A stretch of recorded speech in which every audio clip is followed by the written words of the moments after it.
ലോകം കണ്ടിട്ടുള്ളതിൽ വെച്ച് ഏറ്റവും വലിയ ആക്ഷൻ ഡ്രാമയാണ് ഇപ്പോൾ ലാറ്റിൻ അമേരിക്കയിൽ നടക്കുന്നത്. സാധാരണ രാജ്യങ്ങൾ തമ്മിലുള്ള പ്രശ്നം തുടങ്ങുന്നത് അതിർത്തി തർക്കത്തിലോ അല്ലെങ്കിൽ സാമ്പത്തിക പ്രശ്നത്തിലോ മറ്റോ ഒക്കെ ആയിരിക്കാം. പക്ഷേ ഇവിടെ ചർച്ചയാകുന്നത് ഡാൻസും പാട്ടുമാണ്.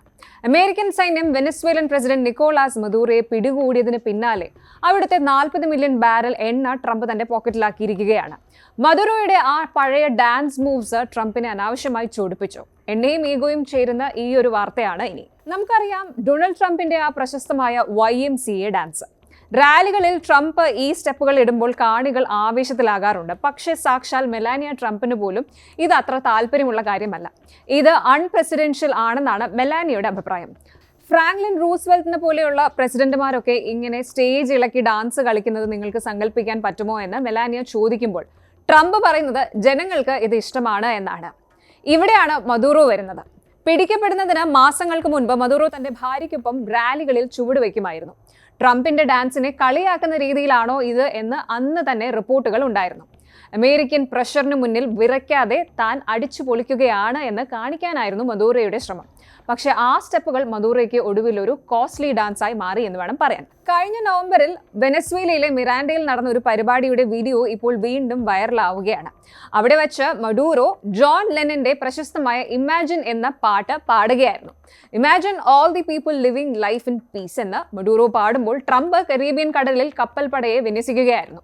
സമാധാനത്തിന് വേണ്ടി എന്തിനും തയ്യാറാണ് എന്ന് മഡൂറോ ഗിറ്റാറൊക്കെ വായിച്ച് പറഞ്ഞപ്പോൾ വൈറ്റ് ഹൗസിലിരുന്ന ട്രംപിന് അതൊരു പരിഹാസമായി തോന്നിയിരിക്കണം. നീ അവിടെ പാട്ടുപാടി നടക്ക്, ഞാൻ ദാ വരുന്നു എന്ന് പറഞ്ഞ ട്രംപ് സൈന്യത്തിന് ഗ്രീൻ സിഗ്നൽ നൽകി. ഒടുവിൽ ജോൺ ലെനന്റെ സമാധാന ഗീതം പാടിയ മദൂറോ ഇപ്പോൾ ഫ്ലോറിഡയിലെ ജയിലിൽ വിചാരണ നേരിടുകയാണ്. ഒരു പാട്ട് കാരണം ഇത്ര വലിയ പണി ആർക്കെങ്കിലും കിട്ടിയിട്ടുണ്ടോ എന്ന് സംശയമാണ്. ഇനി കാര്യത്തിലേക്ക് വരാം. മദൂറോയെ പിടിച്ചതിന് പിന്നാലെ ട്രംപ് തന്റെ ട്രൂത്ത് സോഷ്യലിൽ ഒരു വമ്പൻ പ്രഖ്യാപനം നടത്തി. വെനസ്വേലയിലെ എണ്ണ ശേഖരത്തിൽ നിന്ന് 30 മുതൽ 50 മില്യൺ ബാരൽ എണ്ണ അമേരിക്കയ്ക്ക് കൈമാറാൻ അവിടുത്തെ പുതിയ അധികൃതർ സമ്മതിച്ചു എന്നാണ് ട്രംപ് പറയുന്നത്. ഇതിനെ അദ്ദേഹം വിശേഷിപ്പിച്ചത് ഹൈ ക്വാളിറ്റി സാങ്ഷൻഡ് ഓയിൽ എന്നാണ്. ഇതിന്റെ മൂല്യം എത്രയാണെന്നോ? ഏകദേശം $2.8 ബില്യൺ. അതായത് ഇന്ത്യൻ രൂപയിൽ കണക്കാക്കിയാൽ ഏകദേശം 23,000 കോടി രൂപയ്ക്ക് മുകളിൽ വരും ഈ ഒരു തുക. ഈ പണം ആര് നിയന്ത്രിക്കുമെന്ന ചോദ്യത്തിന് ട്രംപിന് കൃത്യമായ മറുപടിയുണ്ട്. The money will be controlled by me. American president എന്ന നിലയിൽ താനായിരിക്കും ഈ ഫണ്ട് മാനേജ് ചെയ്യുക എന്നും ഇത് അമേരിക്കയിലും വെനസ്വേലയിലും ജനങ്ങളുടെ നന്മയ്ക്ക് ഉപയോഗിക്കുമെന്നും അദ്ദേഹം പറയുന്നു. ചുരുക്കത്തിൽ മദൂറോ ഡാൻസ് കളിച്ച മണ്ണിൽ ഇനി അമേരിക്കൻ എണ്ണ കമ്പനികളുടെ ആഘോഷമായിരിക്കും. വെനസ്വേലൻ എണ്ണ വിൽക്കുന്നതിലൂടെ കിട്ടുന്ന പണം ഉപയോഗിച്ച് അവിടുത്തെ തകർന്നടിഞ്ഞ റോഡുകളും പാലങ്ങളും ബേസിക് ഇൻഫ്രാസ്ട്രക്ചറൊക്കെ നന്നാക്കാൻ അമേരിക്കൻ കമ്പനികൾ എത്തുകയാണ്. എക്സോൺ മൊബിൽ, ഷെവറോൺ തുടങ്ങിയ ഭീമന്മാർ ഇപ്പോൾ തന്നെ താവളം ഉറപ്പിച്ചു കഴിഞ്ഞു. ട്രംപിന്റെ പ്ലാൻ ഇപ്പോൾ വ്യക്തമാണ്. ലോക മാർക്കറ്റിൽ എണ്ണ സുലഭമാക്കുക, അതുവഴി വില കുറയ്ക്കുക.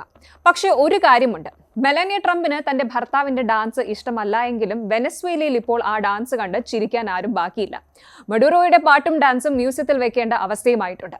അതുകൊണ്ട് പ്രേക്ഷകരെ, വെനസ്വേലയുടെ കഥയിൽ നിന്ന് നമ്മൾ പഠിക്കുന്ന വലിയൊരു പാഠമുണ്ട്. സ്റ്റെപ്പുകൾ മാറിയാൽ സ്റ്റേറ്റ് പോകും. മെലാനിയ ട്രംപ് എത്ര തന്നെ അൺപ്രസിഡൻഷ്യൽ എന്ന് വിളിച്ചാലും ട്രംപിന്റെ ആ YMCA ഡാൻസ് ഇപ്പോൾ വെനസ്വേലൻ മണ്ണിൽ ഒരു വമ്പൻ വിജയഗാഥയായി മാറിയിരിക്കുകയാണ്. മദൂറോ പാടിയ ആ ഇമാജിൻ എന്ന പാട്ടിലെ സമാധാനം എവിടെ പോയോ ആവോ. പക്ഷേ അവിടുത്തെ എണ്ണക്കപ്പലുകൾ ഇപ്പോൾ അമേരിക്കൻ തീരങ്ങളിലേക്ക് യാത്ര തിരിക്കുകയാണ്. വെനസ്വേലയുടെ ഈ എണ്ണ സമ്പത്ത് ആ രാജ്യത്തെ രക്ഷിക്കുമോ അതോ ട്രംപിന്റെ ഖജനാവ് നിറയ്ക്കുമോ? അത് കാലം തെളിയിക്കട്ടെ. പക്ഷെ ഒന്നുറപ്പാണ്, ഇനി വെനസ്വേലയിൽ പാട്ട് കേൾക്കില്ല, പകരം എണ്ണ പമ്പ് ചെയ്യുന്ന യന്ത്രങ്ങളുടെ ശബ്ദം മാത്രമേ കേൾക്കൂ. കൂടുതൽ വാർത്തകൾക്ക് News 18 Keralam YouTube channel subscribe ചെയ്യുക.